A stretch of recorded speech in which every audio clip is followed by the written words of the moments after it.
This week in movies, we are talking about Drag Me to Hell. We won't be talking about Up because of our crazy E3 schedule. We may be missing out on a lot of movies. So some weeks we're gonna be crammed. Some weeks we may miss a couple. They just shouldn't have scheduled so many good movies during E3. Yeah. Really, what were they thinking? It's rough. But Drag Me to Hell. So when I was a kid and I was finally allowed to see R-rated movies, I remember walking through the supermarket with my mom and seeing a VHS tape with a cover that had a skull with human eyes on it. And it was the cover for Evil Dead 2, Dead by Dawn. I knew nothing about the Evil Dead franchise, and I was pleasantly surprised with a hysterical and horrific movie. Sam Raimi was put on the map with Evil Dead. It's sort of ironic that he came up around the same time as the Coen brothers and had a similar start where he made the short film and raised money through dentists and lawyers and made this movie that just floored everyone. Theirs was Blood Simple. Theirs was Blood Simple. Raimi's was The Evil Dead. Right. Since that time of making his Evil Dead trilogy, these 3 horror films. He's done some serious movies, a couple superhero ones, but now he's returned to form. A couple small superhero ones you may or may not have heard of called Spider-Man. Right. 1 through 3. Like the Coen brothers, I think, doing No Country for Old Men in sort of returning to their thriller roots and doing their ultimate thriller, Raimi has now gone back and said, I'm gonna do the ultimate horror film. And that is Raimi style. Raimi style. And that is Drag Me to Hell. It stars Alison Lohman as a loan officer in a bank who is cursed by a gypsy woman, and she has 3 days to figure out what the hay is going on before she gets shoot outside, by the way. Gecko. before she gets dragged to hay.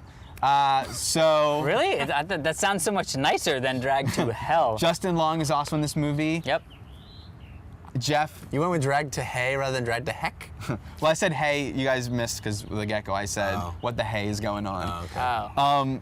What the hay did you think of this movie? Well, it's interesting that you said the ultimate horror movie, because I certainly didn't think it was the ultimate horror movie. I think it's one very specific, very simple story that almost could have been a really awesome Twilight Zone episode or something. It certainly doesn't seem to me to be the ultimate horror movie, nor does it, I think, intend to be.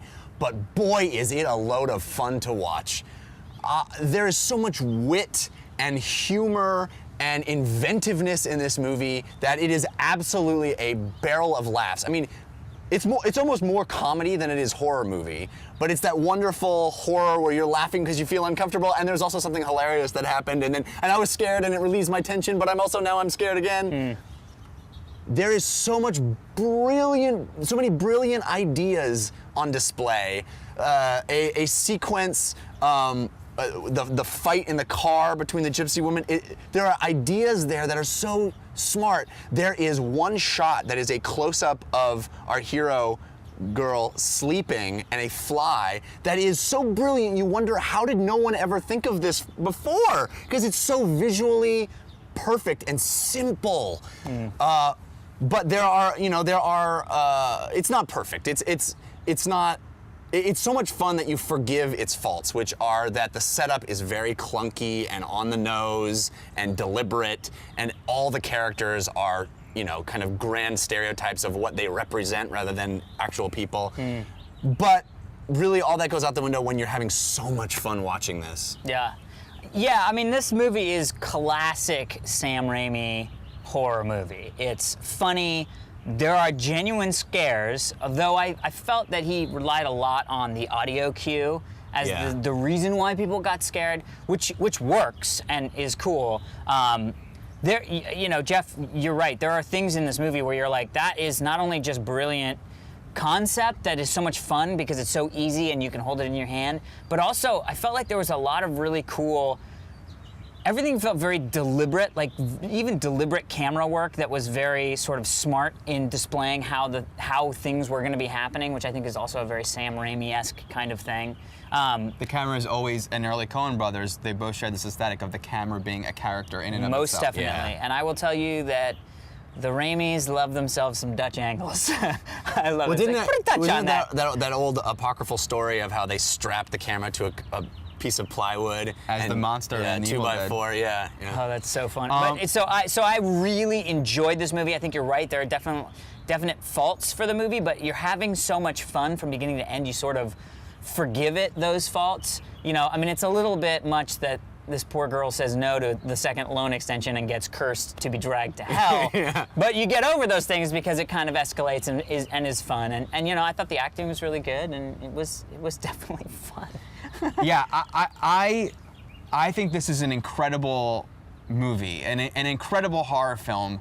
I think Sam Raimi is a maestro, and this is his masterpiece. And I'm using a music analogy very specifically because he is so in tune with the rhythm of the scare. First of all, there's more scares per minute. There's more SPM in this horror film than any of the last decade.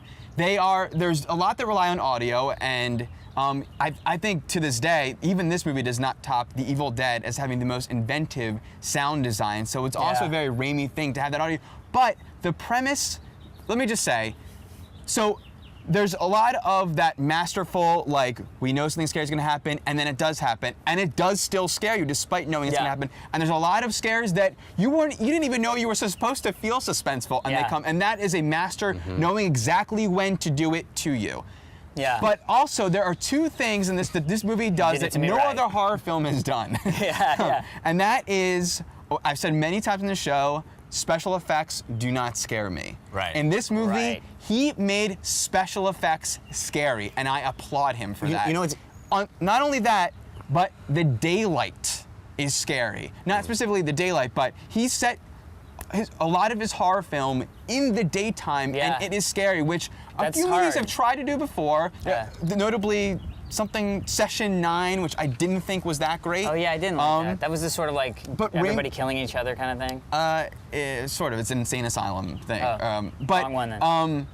Yes, I know. But Raimi did it, and I just think, absolutely, I think it. I want to comment on your comment about the special effects, and then I'll because comment on that comment. There's only one sequence where I was disappointed, and there's so much of the movie where, although intellectually I know most of it was probably done digitally, it doesn't feel digital. There's a lot he does with shadows that feel very old school, and a lot of the stuff feels practical, and there's only one sequence, that anvil sequence in the garage. Where it really feels digital, and I was like, it's too bad. I think those effects were less finished. Also, the movie's out. But that was very. I think the Sam Raimi-ness, the goofy, the screwballness of it, will distance some people from the movie. I agree. The good news is I think they've been advertising that, and I think they've been advertising that. I think the thing that is going to really trip up this movie would be people going in thinking they're going to get a flat out, Texas Chainsaw Massacre horror But fest. it's so much smarter than that. It has such wit. So much smarter. And what you're talking about him sort of conducting the audience is so right, because what they do with information, where there's times when you're way ahead of what's going to happen. You're like, oh my God, don't let that happen, don't let that, and then it does, with the cat and stuff. And then there are other times like the pitch perfect ending, which I didn't see coming, and I don't even want to talk about it too much because I was very upset with. We can talk about that off camera. I definitely saw the ending coming, and I was but Heather upset didn't. that I didn't either. I'm shocked. I thought it felt very Twilight Zone, which I liked. Interesting. Yeah, super fun. Super fun. And I mean, honestly, have you guys been scared by a horror movie? I mean, The Orphanage had a few moments. We've done a lot of horror movies, and I was hood up, fingers in ears, like, don't really want to watch this part. You know what I mean? Well, like, I was never since scared. adulthood, I was just uncomfortable. Since adulthood, I was squidgy, like grossed out. Well, I will say, since shocked, adulthood, like, I have yet to be really genuinely scared by a horror film. And this really, I mean, I am so excited that I could feel like I did when I was a kid watching this movie. The movie that gave me that experience, Sixth Sense. Yeah. When that came out, I was like, I can't believe I can feel like this again. Sixth Sense was wonder. I like agree, philosophically but it was only a few moments, and this, like I said, scares per minute. Like it was rare, so relentless, and that there was no downtime because I'd always do this, and I'd be like, I can tell this is one of those moments, and then something would happen, and somebody would show up, and I'd be like, oh, okay, what? You know what I mean? Maestro, masterpiece. Yeah.